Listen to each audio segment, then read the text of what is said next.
आज हम लोग पी ब्लॉक में सेकेंड फैमिली के बारे में चर्चा करने चल रहे हैं और जो फैमिली हम लोग आज डिस्कस करने चल रहे हैं इसका नाम होगा कार्बन फैमिली। हम लोग कार्बन फैमिली के बारे में आज डिस्कस करने चल रहे हैं। अरे बेटा, कार्बन फैमिली जो होता है वो 4th A ग्रुप का मेंबर होता है, जिसको नए वाले पीरियोडिक टेबल में 14th ग्रुप भी बोलते हैं। और इस फैमिली के जो मेंबर्स होते हैं वो होता है का, सी, जे, सन, प।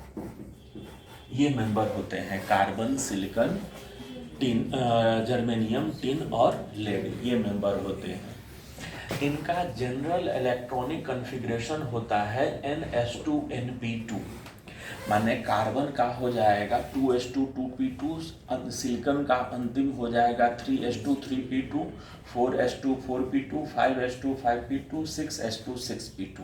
ये इनका जनरल इलेक्ट्रॉनिक कॉन्फ़िगरेशन हो जाएगा। इनके आउटर मोस्ट ऑर्बिट में 4 इलेक्ट्रॉन होते हैं हर फैमिली में, और 4 इलेक्ट्रॉन होने की वजह से ये लोग टेट्रा वैलेंसी शो करते हैं। बाहरी ऑर्बिट में 4 इलेक्ट्रॉन होने की वजह से ये लोग क्या शो करते हैं?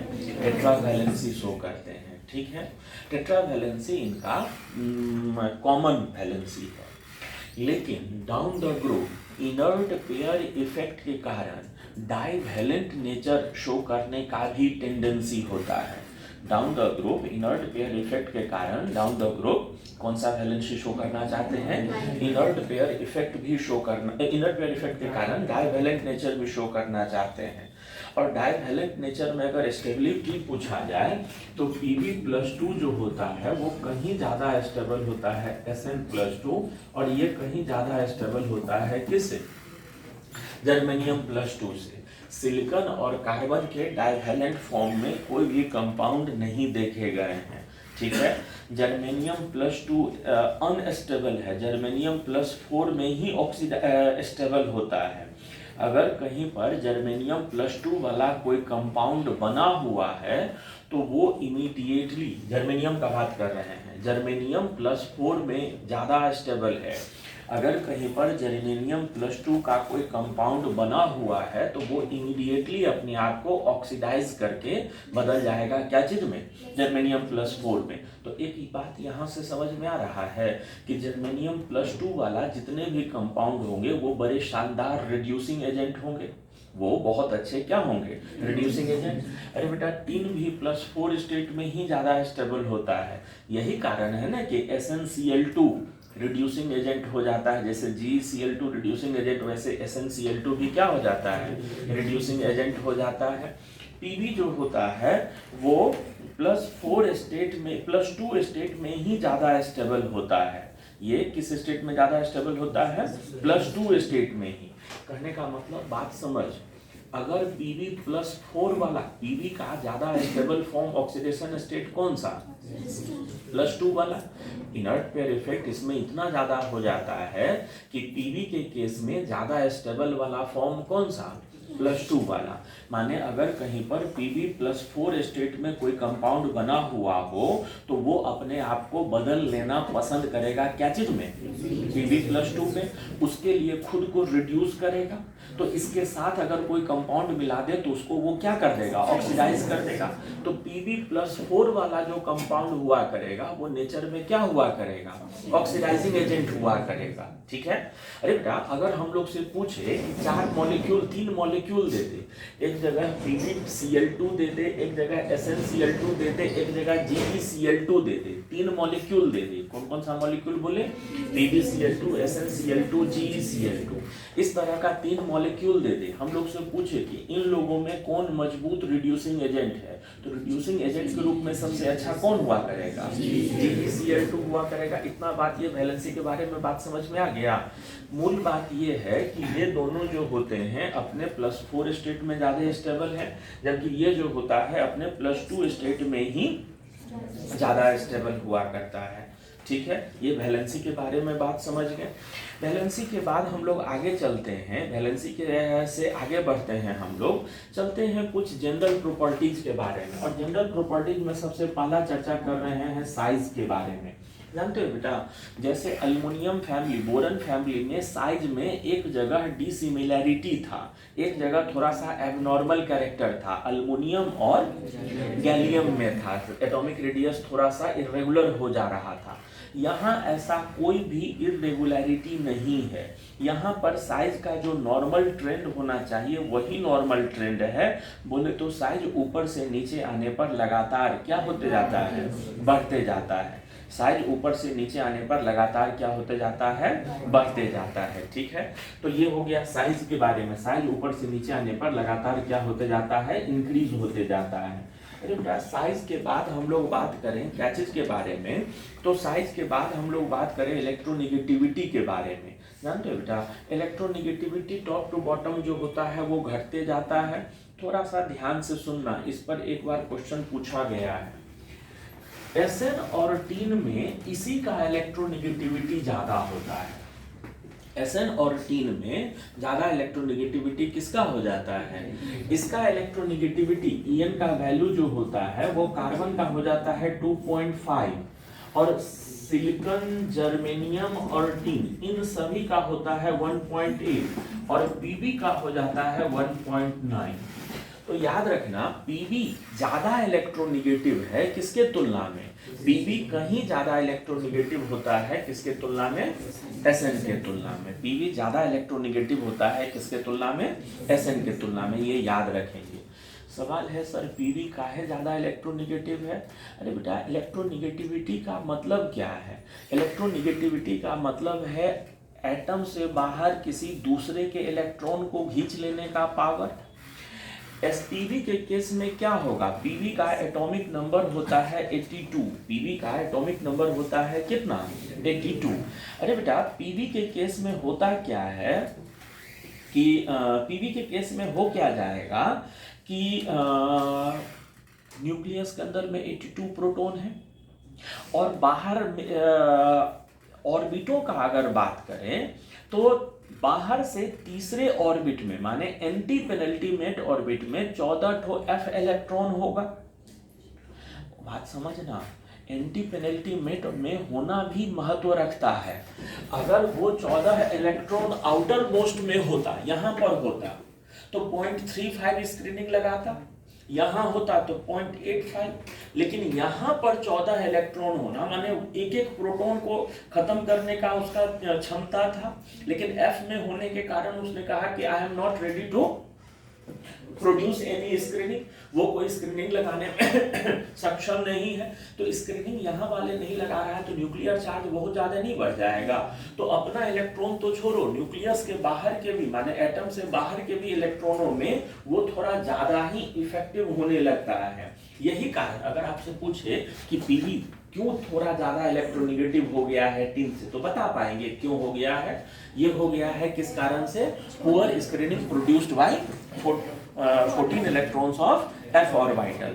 14 एफ ऑर्बिटल वाले इलेक्ट्रॉन वो पुअर स्क्रीनिंग लगाते हैं, इसलिए इस तरह का इलेक्ट्रोनिगेटिविटी का वेरिएशन हो गया है। जानते हो बेटा, आयोनाइजेशन एनर्जी का जो वेरिएशन है ना, इलेक्ट्रोनिगेटिविटी के बाद चल रहे हैं आयोनाइजेशन एनर्जी के बारे में। आयोनाइजेशन एनर्जी के वेरिएशन में भी कोई एबनॉर्मेलिटी नहीं है। आयोनाइजेशन एनर्जी के वेरिएशन में भी कोई एबनॉर्मेलिटी, नॉर्मल ट्रेंड क्या होना चाहिए, ऊपर से नीचे पर आयोनाइजेशन एनर्जी घटना चाहिए। ऊपर से नीचे आने पर आयोनाइजेशन एनर्जी घटना चाहिए, घटता भी है, लेकिन वही एक ठो पेयर को छोड़कर। अगर ये इसका न्यूक्लियर चार्ज ज्यादा हो गया है तो अपने भी इलेक्ट्रॉनों को ज्यादा पकड़ के मजबूती से नहीं रख लेगा। तो इस पेयर को छोड़कर, किसको किसको छोड़कर, SnPb को छोड़कर बाकी नॉर्मल है। अरे बेटा, आयोनाइजेशन एनर्जी के पहले आयोनाइजेशन एनर्जी का वैल्यू अगर लिखें तो ये होता है 1086, इसका होता है 786, जर्मेनियम का हो जाता है 761, इसका हो जाता है 708, इसका हमको याद रहता है 715। ये किलोजूल पर मोल में है वैल्यू, ये सारा का सारा वैल्यू जो है वो किलोजूल पर मोल में है। तो ये आयोनाइजेशन एनर्जी में यहाँ एब्नॉर्मेलिटी, इलेक्ट्रोनेगेटिविटी में यहाँ एब्नॉर्मेलिटी, ये दोनों कहानी इतना याद रहेगा। ये जो बताए हैं, कुछ भी बोलते हैं याद रहेगा तो कोई ना थोड़े बोलता है, हाँ तो उस समय सब बोलते हैं। और उसके बाद बोराजोल का फॉर्मूला पूछा जाए तो बोराजोल के स्ट्रक्चर जैसा मुंह बन जाता है, एरोमेटिक। हम लोग आगे बढ़ते हैं। अरे बेटा, ये हम चर्चा कर रहे थे क्या चीज के बारे में, तो साइज, इलेक्ट्रोनेगेटिविटी और आयोनाइजेशन एनर्जी के बारे में। इस डिस्कशन से आगे बढ़ते हैं, चलते हैं थोड़ा सा मेल्टिंग पॉइंट पर चर्चा करने के लिए। सुनो ना, कार्बन का ग्रेफाइट के रूप में मेल्टिंग पॉइंट एबनॉर्मली बहुत ज्यादा होता है। क्या लाइन बोले सुने, कार्बन का ग्रेफाइट के रूप में मेल्टिंग पॉइंट एबनॉर्मली हाई होता है। याद रखना, कार्बन का ग्रेफाइट फॉर्म का मेल्टिंग पॉइंट होता है 4100 इतना डिग्री सी उसका मेल्टिंग पॉइंट होता है। मेटलों का मेल्टिंग पॉइंट 3000 से 3500 डिग्री सी के बीच में ही या उससे नीचे ही होता है। मेटल्स का मेल्टिंग पॉइंट इतना ही 3500 डिग्री सी तक ही होता है। लेकिन कार्बन का ग्रेफाइट के रूप में मेल्टिंग पॉइंट हम कितना अभी वैल्यू बोले हैं, 4100। जानते हो क्या क्या कहना हमको, मेटल को कास्ट करने के लिए, मेटल को किसी सांचे में ढालने के लिए उसको पिघलाएंगे, तब ना किसी फ्रेम में उसको डालकर किसी खास शेप में ढालेंगे। तो मेटल को पिघलाने के लिए बर्तन कौन सा यूज करेंगे, तो जो बर्तन यूज करते हैं वो ग्रेफाइट का वेसल होता है। और उसको क्रूसिबल बोलते हैं। मेटल को पिघलाने के लिए जो बर्तन यूज करते हैं उस बर्तन को क्या बोलते हैं, क्रूसिबल बोलते हैं। और वो क्रूसिबल बना हुआ होता है ग्रेफाइट का। क्रूसिबल ग्रेफाइट का ही बना हुआ क्यों होता है, क्यों, क्योंकि ग्रेफाइट का मेल्टिंग पॉइंट बहुत ज्यादा होता है। ठीक है, तो कहने का मतलब ये है कि ग्रेफाइट का मेल्टिंग पॉइंट ये ज्यादा हो गया। बाकी नीचे आने पर मेल्टिंग पॉइंट का वेरिएशन थोड़ा सा इररेगुलर है। मेल्टिंग पॉइंट टिन का सबसे कम होता है।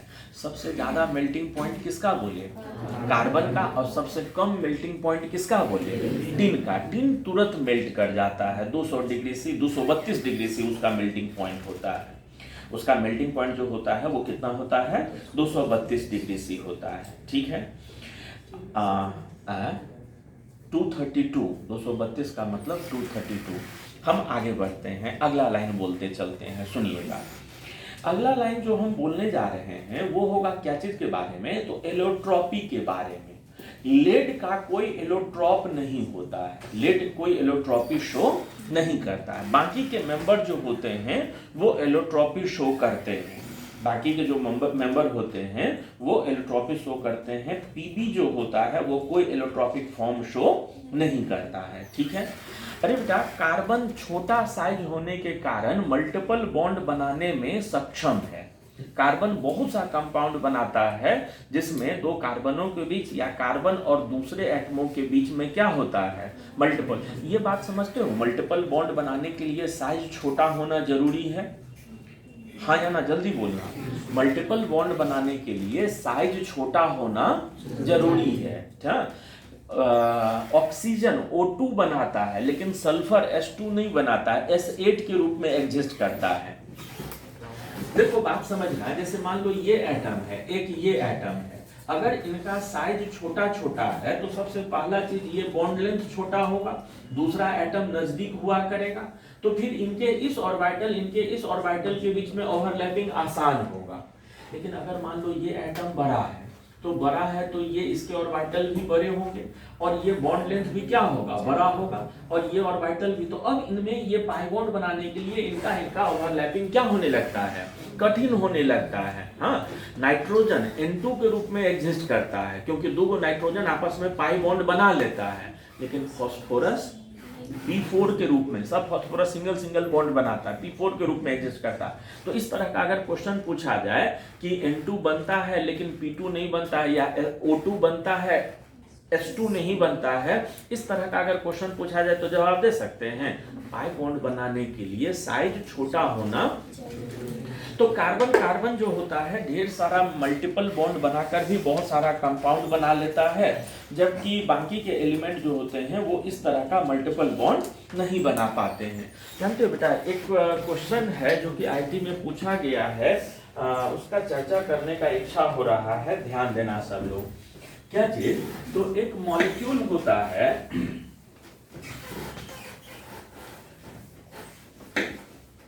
ये मॉलिक्यूल होता है कौन सा? तो एक बार यहाँ पर नाइट्रोजन है, नाइट्रोजन के पास लोन पेयर है और इससे लगा हुआ है 3 मिथाइल, और दूसरी बार फिर से नाइट्रोजन है, नाइट्रोजन के पास लोन पेयर है और इससे लगा हुआ है 3 सिलाइड, सिलिकॉन का हाइड्राइड SiH3। पूछा गया है कि दोनों का हाइब्रिडाइजेशन और शेप बताइए। जानते हो बेटा मामला क्या है? मामला बहुत सीधा सा है, देखने में तो दोनों बिल्कुल एक जैसा लग रहा है, लेकिन कार्बन के पास कोई वैकेंट ऑर्बिटल नहीं है, जबकि सिलिकॉन के पास वैकेंट d ऑर्बिटल है, थर्ड पीरियड का एलिमेंट है, तो d ऑर्बिटल लाजमी है। ये बैक बॉन्डिंग के द्वारा अपना इलेक्ट्रॉन उसको दे देता है, तो बैक बॉन्डिंग के द्वारा अपना इलेक्ट्रॉन अगर उसको दे दे तो अब इसका हाइब्रिडाइजेशन क्या हो जाएगा? sp2 3 ही रह गया ना, ये sp2 हो जाएगा, और sp2 होने के कारण इसका शेप कैसा हो जाएगा? ट्रायंगुलर प्लेनर हो जाएगा, जबकि ये अभी भी sp3 है और sp3 होने के कारण इसका शेप कैसा हो जाएगा? पिरामिडल हो जाएगा। एक लोन पेयर है sp3 में, तो वो शेप कैसा हो जाता है? पिरामिडल हो जाता है। ठीक है, आगे बढ़ते हैं हम लोग। तो अगला लाइन जो हमको आपके साथ शेयर करना है वो है मैक्सिमम कोवैलेंसी के बारे में।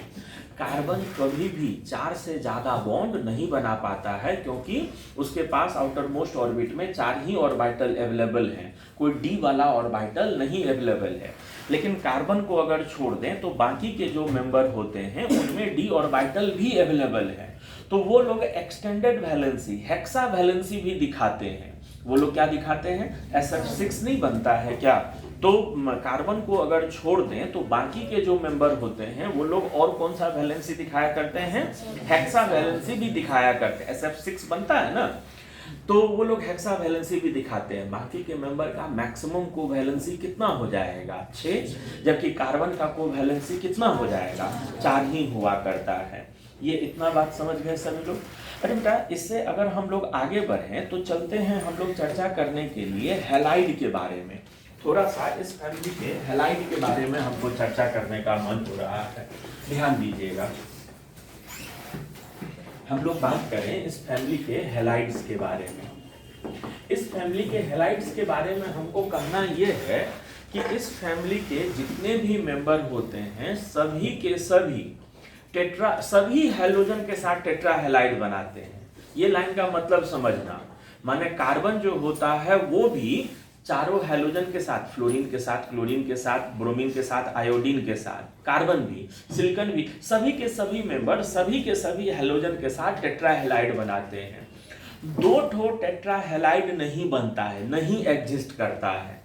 हम जो लाइन ध्यान दिए, इस फैमिली के जितने भी मेंबर होते हैं वो सभी हैलोजनों के साथ कंबाइन करके टेट्रा हैलाइड बनाते हैं, लेकिन 2 टेट्रा हैलाइड नहीं बनता है, और वो टेट्रा हैलाइड है PbBr4 और PbI4। ये दोनों नहीं बनता है। कौन कौन नहीं बनता है?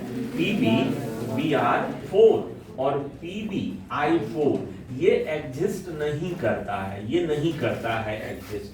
यहीं पर ध्यान से सुन लेना, क्योंकि फिर यही चीज हैलोजन फैमिली में भी क्वेश्चन में पूछेगा, नहीं पूछेगा, हैलोजन फैमिली में भी ये क्वेश्चन में नहीं आ सकता है, तो वहां भी चर्चा, वहां भी उस एक्सरसाइज में भी क्वेश्चन में ये चीज है।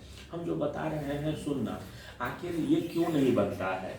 PbCl4 बनता है, PbF4 बनता है, लेकिन PbBr4 और PbI4 एग्जिस्ट नहीं करता है। क्यों? सुन। अरे बेटा, जैसे मान लो ये Pb+4 स्टेट है, ये Pb+4 आयन है। थोड़ा सा Pb के बारे में हम लोग अभी थोड़ा देर पहले चर्चा किए थे, सुनो। Pb में बताए थे न्यूक्लियस में 82 प्रोटॉन होता है और बाहर में 82 इलेक्ट्रॉन का इलेक्ट्रॉनिक कॉन्फ़िगरेशन है। आउट ऑफ N+4 स्टेट आपने क्या किया है कि जो सबसे बाहरी ऑर्बिट है वहां से 4 इलेक्ट्रॉन आपने निकाल दिया है, और यहाँ पर 14 ठो इलेक्ट्रॉन है जो f ऑर्बिटल में है एंटी पेनल्टीमेट सेल में। देखो बात क्या है, आपने बाहरी इलेक्ट्रॉन को निकाल दिया और ई कह रहा है कि दोस्त सुन ना, हम स्क्रीनिंग न लगाएंगे। तो आपको ना लगता है कि ये यहाँ वाले इलेक्ट्रॉनों को, ये इसका न्यूक्लियर चार्ज बहुत ज्यादा बढ़ गया होगा। ये 14 स्क्रीनिंग नहीं लगा रहा है, बाहर वाला रह दिया, इसको मात्र इन्हीं इलेक्ट्रॉनों को अपने पावर दिखाना है, तो इसका न्यूक्लियर चार्ज क्या हुआ होगा, काफी बढ़ा हुआ होगा। ये बात समझ रहे हो ना। तो ये इस फॉर्म में अनस्टेबल है, ये तुरंत कहीं से भी 2 इलेक्ट्रॉन लेकर खुद को क्या चीज में बदल लेना चाहेगा, +2। वैसे स्टेट में जबकि इसको इलेक्ट्रॉन चाहिए to get converted into Pb+2, वैसे स्टेट में इसके अगल बगल हमने ऐसा आयन अटैच होने के लिए भेजा जो I- था या Br- था। माय डियर, I- के हालात को सोचो। I- हैलोजन में सबसे बड़ा साइज का, जिनके न्यूक्लियस का अपने ही इलेक्ट्रॉनों पर पकड़ मजबूत नहीं है। आयोडीन के बाहर में 7 इलेक्ट्रॉन, बाहर से एक और दे दिए हैं, I- कर दिए हैं, ठीक है। तो इसके न्यूक्लियस का अपने इलेक्ट्रॉनों पर पकड़ मजबूत, इसका हालत क्या है, दूसरे के इलेक्ट्रॉन खींचने का पावर इसका क्या हुआ पड़ा है। अरे बेटा कहीं भी शांत हो जाना, मन मानसिक रूप से एकदम शांत रहना। कहीं भी आयनिक बॉन्ड बनने का, कहीं भी आयनिक बॉन्ड में क्या होता है कि ये एक कैटायन है, आप उससे जस्ट आकर अटैच हो चुका एक एनायन है, कोई किसी का इलेक्ट्रॉन छीना झपटी नहीं करता है। आयनिक बॉन्ड में यही होता है ना, आयनिक बॉन्ड में कोई इलेक्ट्रॉनिक रिलेशन नहीं, ये कैटायन है, ये एनायन है, आकर इलेक्ट्रोस्टैटिक अट्रैक्शन के कारण अटैच्ड है। ये आता है, इसके साथ इलेक्ट्रोस्टैटिक अट्रैक्शन के द्वारा खाली अटैच रह जाता तो आयनिक मॉलिक्यूल होता, ये मॉलिक्यूल एग्जिस्ट भी करता है। लेकिन यहाँ क्या है, इसको अपने इलेक्ट्रॉनों पर पकड़ कमजोर है, इसको दूसरे का इलेक्ट्रॉन छीनने का बड़ा पावर अभी मन बढ़ा हुआ है।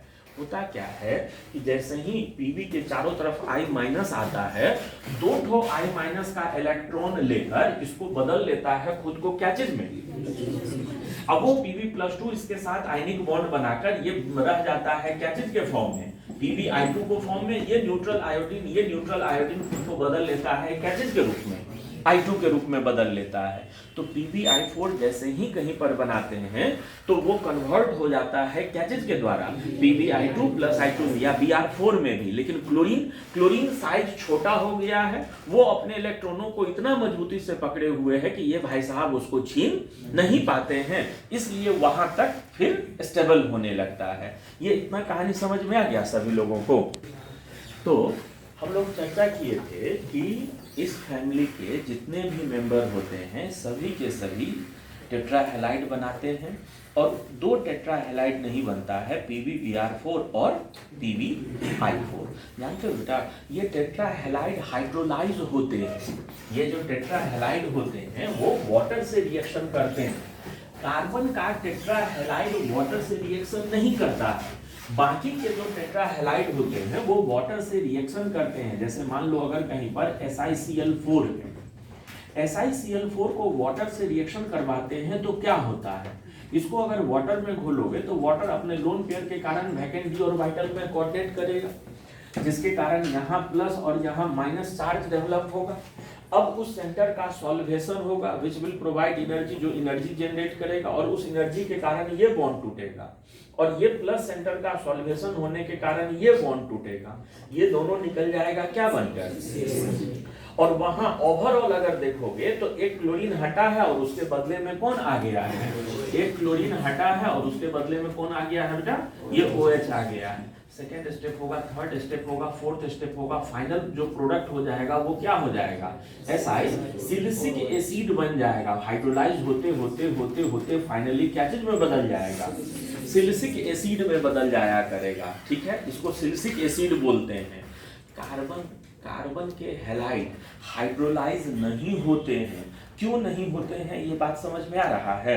कार्बन के जो हैलाइड होते हैं वो हाइड्रोलाइज नहीं होते हैं, ये बात समझ में आ रहा है पक्का। क्योंकि उनमें वैकेंट डी ऑर्बिटल नहीं है।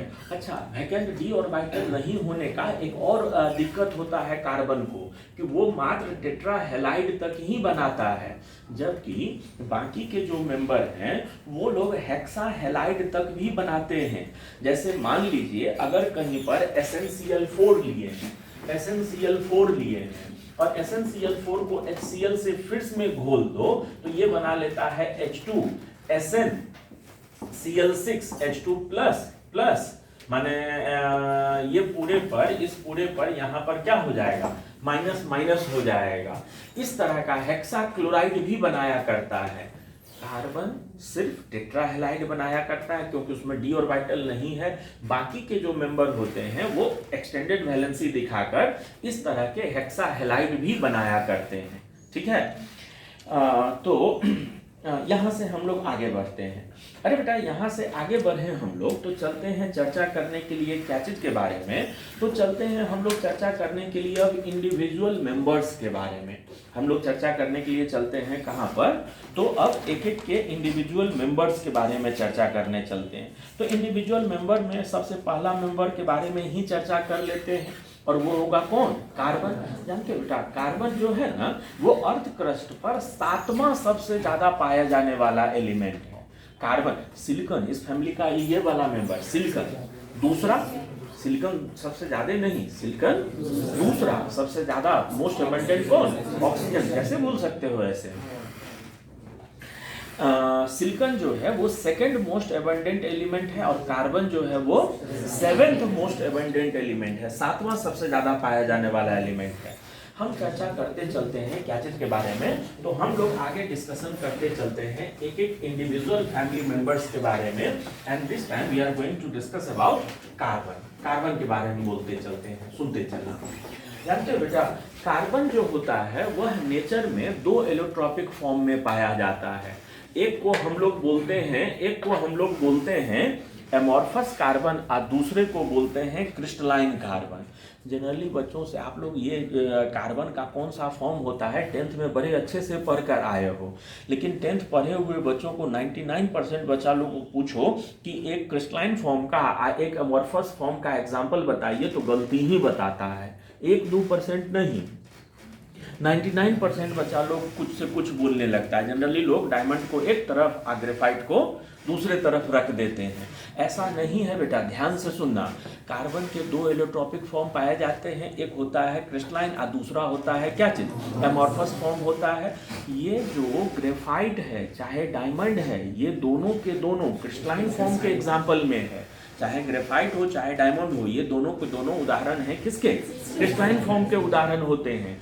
एमॉर्फस फॉर्म का जो उदाहरण होता है वो बोलना है, जानते हो क्या चीज, एमॉर्फस फॉर्म का एग्जांपल बोलना है कोल, चारकोल, लैंप ब्लैक, दिया जलाने से जो कालिक निकलता है, लैंप ब्लैक, काजल जिसको बोलते हो, शूट, तो वो ये सब एग्जांपल होता है किसका, एमॉर्फस फॉर्म का। हम कुछ कुछ बोलते चलते हैं डायमंड और ग्रेफाइट के बारे में बोलते चलते हैं, आप लोग सुनते चलना। डायमंड में कार्बन का बॉन्ड लेंथ होता है 1.54 एंगस्ट्रम। डायमंड में कार्बन का बॉन्ड लेंथ कितना होता है, 1.54 एंगस्ट्रम होता है।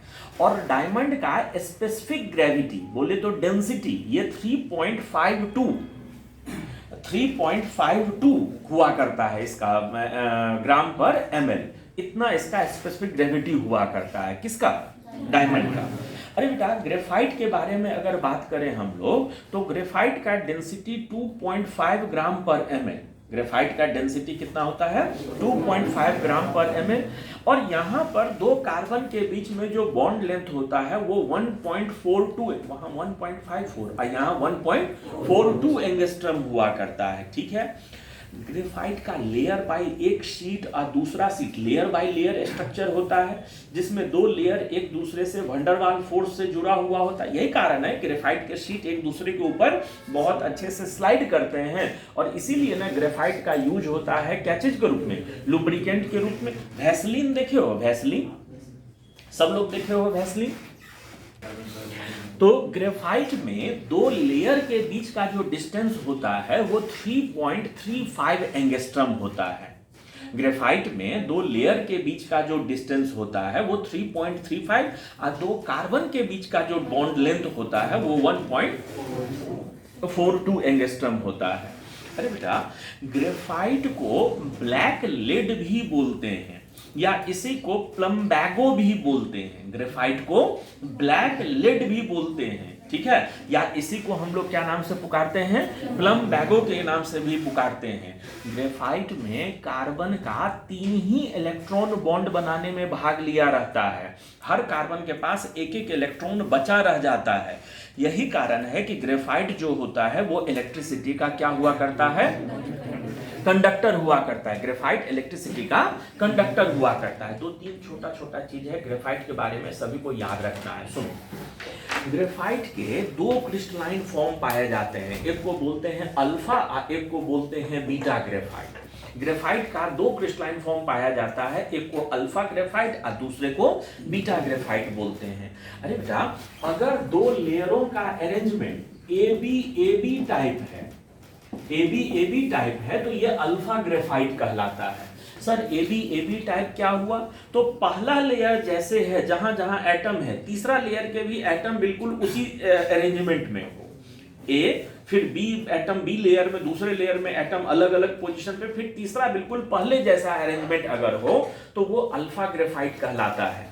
अगर लेयरों का arrangement A B C type का हो तो इसको हम लोग बोलते हैं क्या चीज, ए बी सी टाइप का अगर अरेंजमेंट हो तो इसको हम लोग क्या बोला करते हैं, बीटा ग्रेफाइट बोला करते हैं। पहला बात।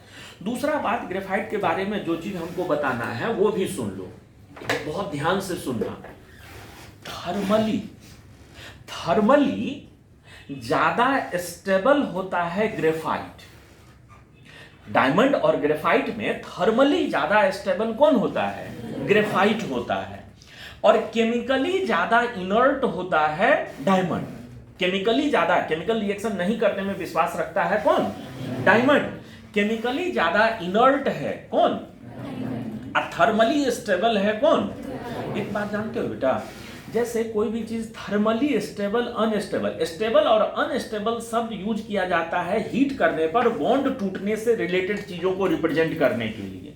अगर किसी भी चीज को हीट किए, उसके बॉन्ड तुरंत टूट गए हैं तो हम लोग बोलते हैं कि अनस्टेबल है। बॉन्ड मजबूत है तो बोलते हैं कि स्टेबल है। Stable and unstable words are used to represent thermal stability और अनस्टेबिलिटी।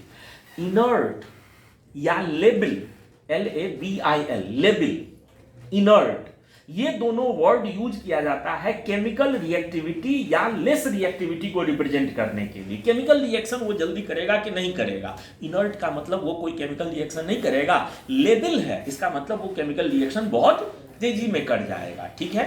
तो केमिकली इनर्ट होता है कौन, थर्मली ज्यादा स्टेबल होता है कौन, ग्रेफाइट, ठीक है।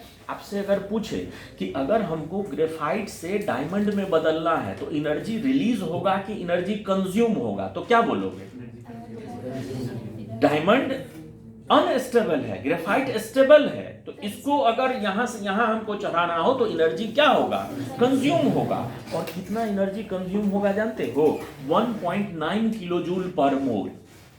दोनों के एनर्जी, इंटरनल एनर्जी में कितने का अंतर है, तो 1.9 किलो जूल पर मोल का अंतर है। 1.9 किलो जूल पर मोल का अंतर है किसके किसके एनर्जी में, डायमंड और ग्रेफाइट के एनर्जी में इतना का अंतर है। सुनो ना, एक लाइन, अंतिम लाइन डायमंड और ग्रेफाइट के बारे में जो और शेयर करना है, और शेयर करना है वो ये चीज होता है कि अगर हम लोग ग्रेफाइट को HNO3 या H2SO4 से ऑक्सीडाइज करवा दें तो यह येलोइश ग्रीन सब्सटेंस में ऑक्सीडाइज हो जाता है, जिसको ग्रेफिटिक एसिड बोलते हैं।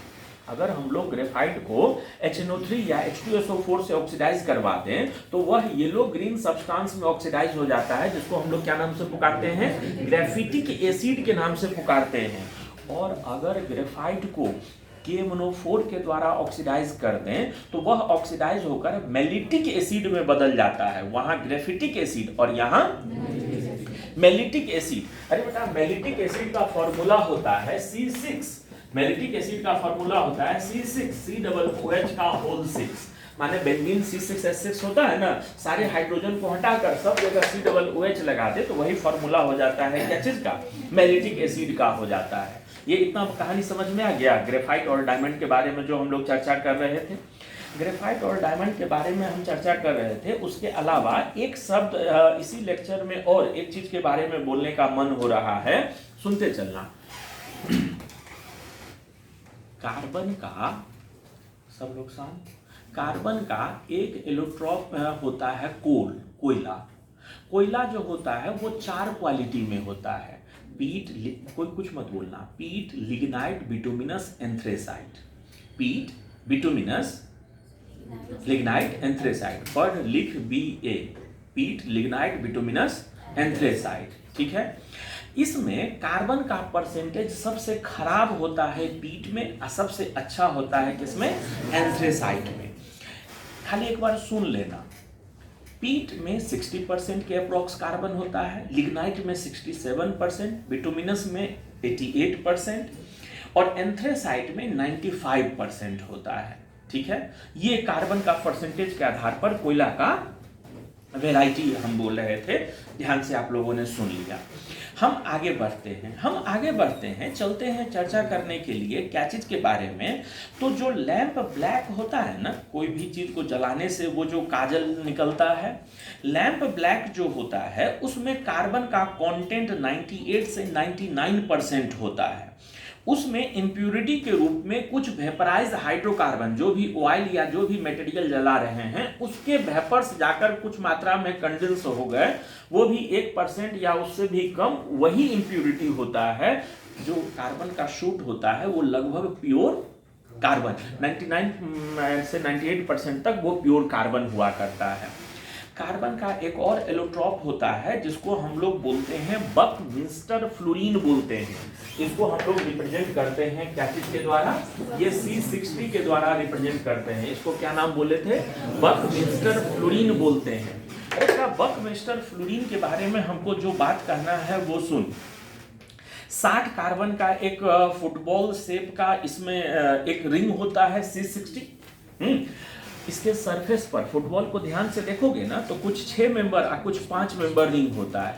बकमिंस्टर फ्लोरीन में 20 ठो 6 मेंबर रिंग होता है। 6 मेंबर रिंग की संख्या कितनी हो जाती है, 20, और 12 मेंबर रिंग की संख्या होता है 12। यहाँ पर 12 मेंबर रिंग का, 5 मेंबर रिंग का संख्या होता है कितना, 12। ठीक है, और 6 मेंबर रिंग का संख्या होता है कितना, 20 होता है। बकमिंस्टर फ्लोरीन के बारे में चर्चा कर रहे थे। ठीक है, हम यहां से आगे बढ़ते हैं और इसके आगे का चर्चा हम लोग करते हैं अगले लेक्चर में।